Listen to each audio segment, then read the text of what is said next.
Okay then, thanks for tuning in for watching another BoomBox video on Wayne's Electrical, and we're going to be going into another one right about now with a Hitachi. Okay, the model number for this one is TRK 7720E. Not a bad looking box, that one. Okay, it's quite minty looking really. It doesn't look like it's had much use, and yes, not bad looking. It's one of these boom boxes where, basically speaking, I think it is actually. I've got a feeling it is one of those boom boxes where the cassette deck is motor assisted. I will just find out for you. Yeah, it's a motor assisted one. Okay, the idea being is these buttons on the front of it. You don't need too much force to press them, and the motor brings the tape heads up into the cassette for you. Okay, bit mechanically complex, and yeah. So then, what we got to look at then on this one? Well, it's right up the end there. That's what I was looking for. How many bands of radio it's got? It's a 4-band radio. Sorry about that bit of silence. I was searching for the band selector so I could tell you how many bands it had. It's a 4-band radio on this one. Yes, and then we've got all those controls above the tape deck. We should go into that. The tape deck is rather basic, but having said that though, we do have metal capability on this one. Okay, so yes, we've got a 3-way tape selector as well, you know, manual tape selector and all of that lot. So I'm going to get the camera a bit closer then, and we'll have a look at all those controls above the tape deck. Right, first off then, first one, right about there. Creaky tripod, sorry about that. Right, let's zoom in a bit for you. There it is then, it's the function. Okay. Now for this, you've got down the bottom it says tape and then off. Okay, and then in the middle you've got radio, and for this one, I'm glad to say, you do actually have a dedicated line in function. On some boom boxes, there's this thing which I'll refer to as push-rec-for-auxiliary. And basically speaking, to get any sound from the auxiliary input coming out on the speakers, you've got to put a tape in and press record, and it does tick me off, that does. But this one, you don't need to worry about that because it does have a dedicated line input switch on the function selector. Moving along then, we've got that tape selector, okay, manual on this one. Okay, as it was like on a lot of 1980s equipment. Okay, and also if you could make a boombox where you've got an excuse just to put another switch on the front of it, just to make it look more glamorous and more technical, and all that stuff, then that's what you did. You know, you did the old thing back in the 80s was just to have as many switches and controls on a boombox as possible. Okay, just to make it look, you know, like the height of technology and all that stuff. So on this one, they've actually put a manual tape type selector on there. Down the bottom we've got normal, in the middle we've got chrome, and then up the top we've got metal cassettes. Okay, now on this one we do actually have noise reduction, Dolby noise reduction, and it's just basically on or off.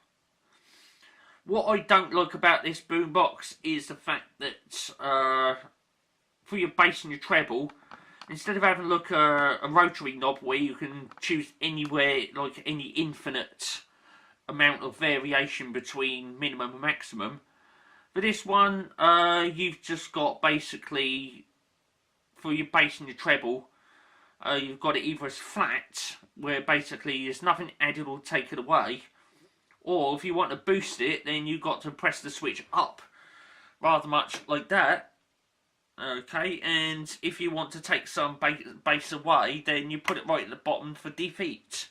And that's the only 3 options you've got: flat, or boost, or defeat. I don't like that on this one. And it's the same for the treble. Okay, you haven't got an infinite amount of options, you've just got 3 options: take it or leave it. Loudness control. This one does actually have a manual loudness control on it. Okay, so you know you can you know do that option. Okay, a lot of boomboxes. Well, when I say a lot of boomboxes, it depends what price range you go for. Some of them do have loudness controls, some don't. Okay, this one does. It's a manual function. You can choose whether it's on or off. And there we are. Balance control then. Okay, kind of important if you're playing back a tape and the sound is slightly off. You can adjust that and centre the sound. The next control along is the all-important control to make the speakers woof. Now, I don't know on this boombox if it's been repaired at one point in time, but that volume control on that is quite sensitive. Okay, I'll turn it up to about 2 or 3, and the sound on the sound, you know, the sound on the speakers is absolutely going for it. And I wouldn't mind betting if I actually turned up to 5 where it currently is, the volume level would be just absolutely ridiculous. So whether or not that's had a repair at some point in time and it's had a new volume control put in there, but it's had one of the incorrect value put in there, I don't know. But one thing I will say, in my experience of using this box, is you turn up to about 3 or 4, and the loudness on this boombox it's really going for it. It's absolutely screaming. And I think basically if you got that up to 6, it would blow the speakers, or something in there would go pop.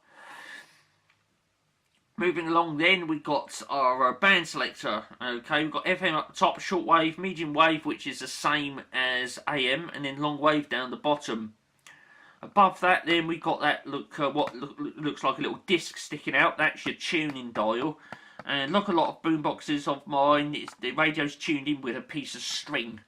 Okay, you turn that and you see that red line on that scale. It pulls that backwards and forwards so you know where you are on the scale.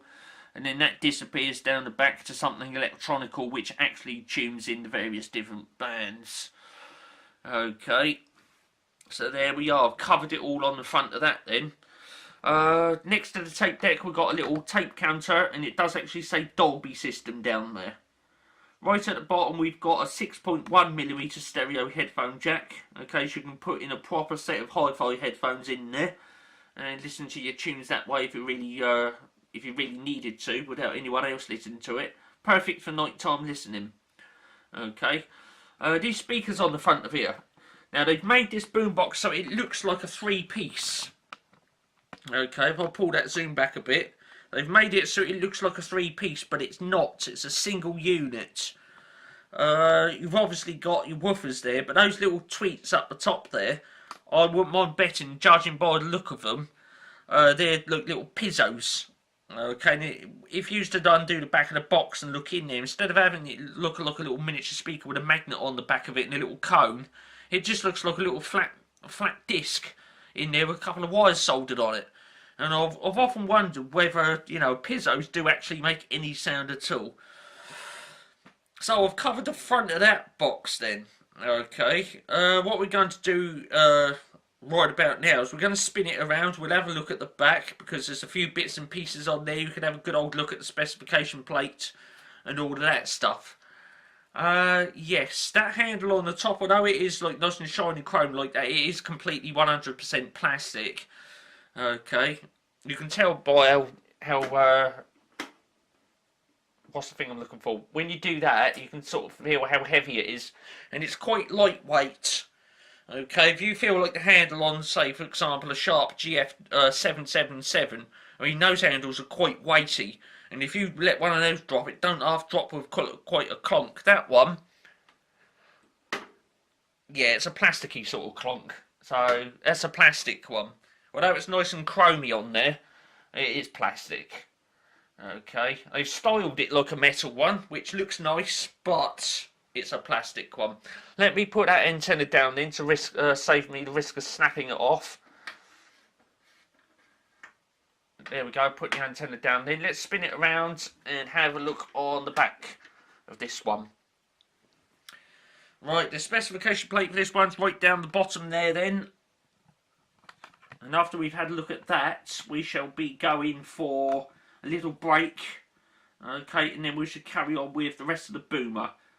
So have yourself a look at this then. there's your specification plate that you enjoy looking at. Model number TRK7720E. Okay, and it's got all your various different features and what's the thing I'm looking for? Technicals on the bands for the radio. Okay, and you can put 8 D-size batteries in that. Okay, this boombox is actually 28 watts off the mains, which is quite high actually, I think, for this size boombox. So there you go. Have yourself a good look at that then, and then we'll cut straight into the break.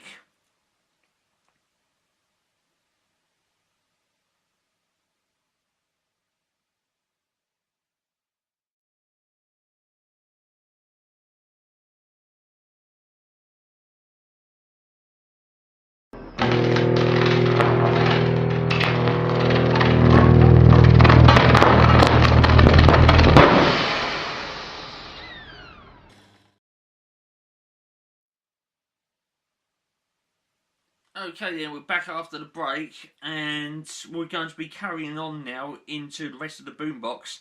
Okay, we finished off part 1 with that specification plate, and now we're going to be moving on into the jacks on the back of this one.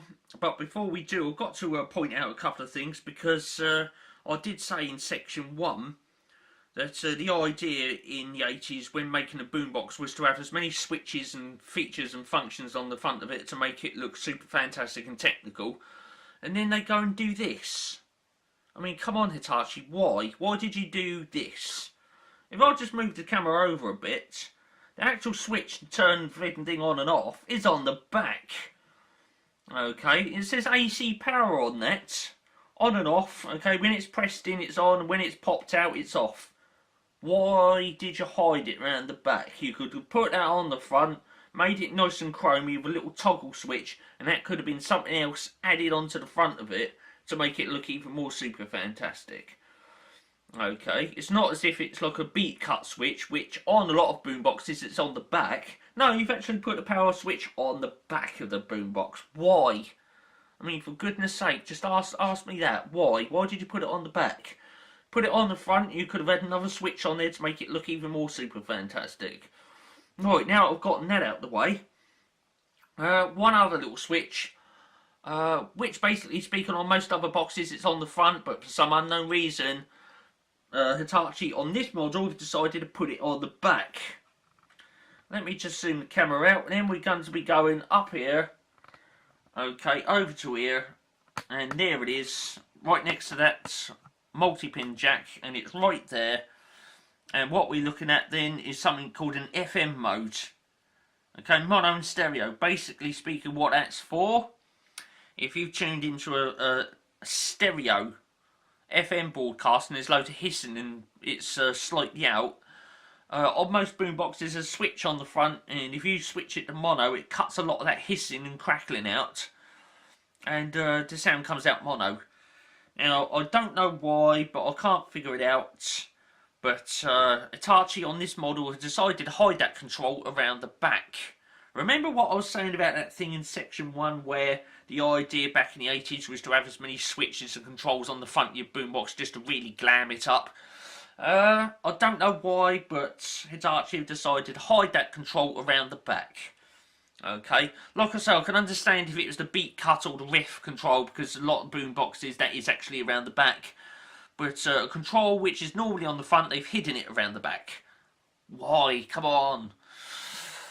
There are a couple of other switches on here. One's a nice little tasty bonus actually, and that's this switch. It's right there. And what that is for, I should tell you what it's for, is for the line inputs. You've basically got this option of where you can have the line input at line level, or if you wanted to connect up a turntable that doesn't have a built-in phono stage, what you can do is flick that switch over to phono, and inside the boombox you've got a built-in phono stage, and it allows the sound to come up to line level, so you can actually plug in a turntable straight into this boombox that doesn't have a built-in phono stage. Okay, that particular function is normally reserved to rather high-end boxes, And yes, you know, a bonus point on this one, they do actually have a built-in phono stage on this boombox, and you can manually select it on there, and there we go. The next little switch along, which normally is on the back of most boomboxes, is that one. Okay, it's what's called an AFC, or an automatic frequency control. On this, it's like a 2-in-1. Up the top it's AFC, but down the bottom it's riff. And riff basically it's an Hitachi's equivalent of beat cut or beat cancel or whatever you want to call it. Okay, for AFC then, when it's all the way over there it's on, and when it's either in the middle over this way it's off. And for your riff you've got A, B or C. Okay, for some beat cuts on certain boomboxes you've only got like 1 or 2. Or A or B, but this one you've actually got 3 of them on there, so it's a nice little bonus, I suppose. We're going to do the jack plugs on the back of this one then. Moving along then, coming back along this way, we've got 3.5mm little mono jacks there, and you can plug a set of microphones in so you can sing along to your favourite song.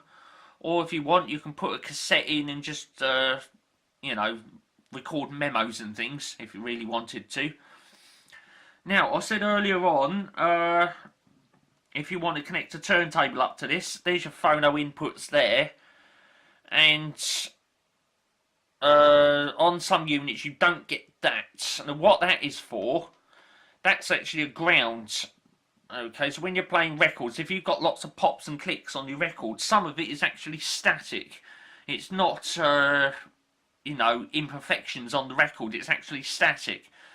And on the back of a turntable you might have one of those, and if you connect a little wire, you undo that screw, wrap a little wire around it and screw it back in, and on the back of the turntable you might have one of those, and you join the other end of that wire onto the turntable, and it's supposed to cancel out a lot of the static pops and clicks and things, which is why it's called ground.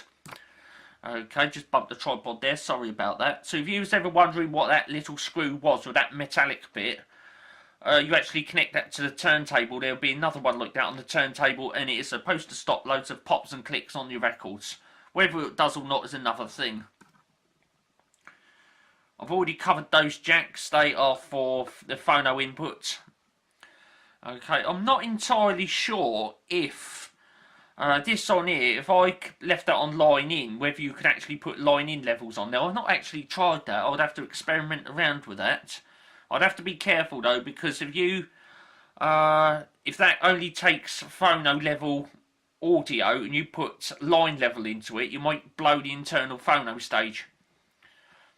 Now this socket here, that is what is the for your standard recordings and line in and all that lot.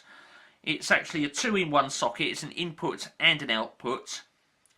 Up the top then you've got a shared common negative. And then the 2 here, or the 2 here, would be line in or line out. Okay, so let's say for example these 2 here line in, then you've got your common negative, and then these 2 over here you line out, or vice versa. It does actually vary on certain boomboxes, believe it or not. You would seem to think it would have been universal wiring config in there, but apparently not. Okay, the only thing that is common on a lot of boomboxes is that centre pin. Okay, it's a shared common negative. Okay, there's nothing in there, that's just a little keyway so that you can't rotate the plug around at some other funny angle and shove it in there. Okay, and that's what that's for, and that is what's called a 5-pin DIN socket.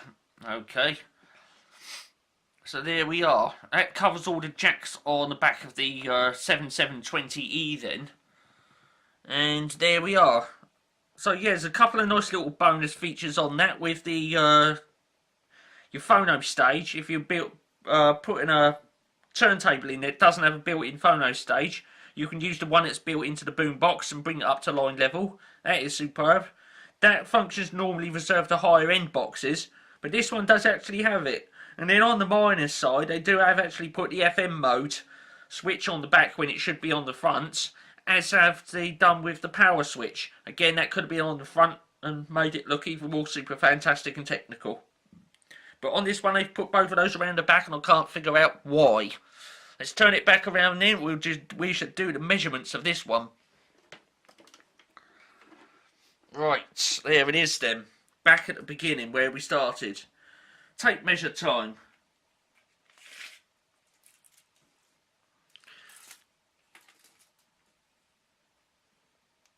Oh, hold on a moment. I forgot one other important little jack. I almost missed it out.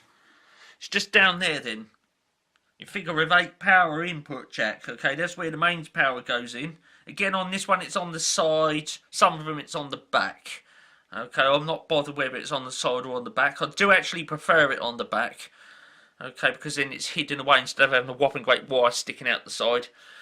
I have said it in other videos that inside there's a little switch. And when you put the plug in, it presses on the switch and disables the batteries from the internal workings, okay? And if you've had that plug that's stuck in there for some time, what happens is that switch stays stuck down. And when you put batteries in BoomBox and take that plug out, you find that the BoomBox doesn't work, and you think, well, you question whether the batteries are dead. But sometimes it's that switch that's stuck. And if you get a screwdriver in there and press it down a few times, it releases it. And then you find that the BoomBox will work on batteries. Okay, so just get that in there. So that it's, if ever you go and run your BoomBox on batteries and find it's not working, your BoomBox isn't broke. The batteries aren't dead. It's just that little switch in there that's gotten a bit stuck. Press it a few times and it releases it, and then you'll find that your BoomBox works on batteries. Okay, now given that that is around the side, I'm going to allow about that much space on the width measurement, so that you've got an allowance for that plug to go inside. Okay, so there we go. I'll put that around the front then. Measurement time. Don't forget to allow for that extra bit on there. I'm going to give it about 2.5 inch. Okay, down there for the jack plug going inside for the AC. Okay, given that allowance, the total width then would be 23 inch or 500, we might as well call it 590 millimeters wide. Okay, for the heights then, we're going to do 2 heights, one with handle up, the one with handle down. The handle is currently down, so we'll do that one first. And handle down heights then, 9.5 inch if you want to be really stingy, but if you want to allow a little bit of space, call it 10 inches. In which case then that would be 255 millimeters tall. And with the handle up, your total height would be, call it 11.5. We might as well round it off to 12 inch or 300 millimeters. Okay. And for your depth, again, what I'm going to do, because you might have jack plugs sticking in the back of that, and also you need to allow a bit of ventilation space around the back. You might have jack plugs sticking in the back, so I'm going to allow about that much space on the total depth, okay? So, total depth and allowing a little bit of space for jack plugs and ventilation and all that lot. Let me tilt it down, call it 7.5 inches. Okay, 7.5 inches then, or 195 millimeters. Okay, there's 7.5 inch round about there. So you've got that little bit of space for ventilation and all the jack plugs going in the back. Okay, so there it is. And I said that was 7.5 inches then. Okay, or 190 millimeters. Okay. So there it is. I'm going to tilt that back up, then spin it around to the front, and that'll bring that up to an end. Okay, we're almost up to our allocated time, because each BoomBox video that I do, I'm going to allow half an hour. Okay, and we're currently in by 24 minutes on the stopwatch, and by the time I stitch an intro and an outro on it and slot in a break somewhere in the middle, that'll be the 30 minutes, the allocated 30 minutes. Okay then. Hitachi TRK7720E up there in front of the camera. Get on the comments box, let me know what you think about that, especially that thing with the switches on the back, which really speaking should be on the front. And there we are. I'm off then. Okay, yes, thumbs up and all that lot. Subscribe if you want to, if you haven't already. because if you do subscribe, it'll save you missing out on future BoomBox videos right here on Wayne's Electrical in full HD 1920 by 1080p with stereo sound on the camera. And yeah, we'll carry on with another BoomBox on another month, and yeah, we'll go from there. For now, on this one then, Hitachi TRK 7720E. Thanks for watching.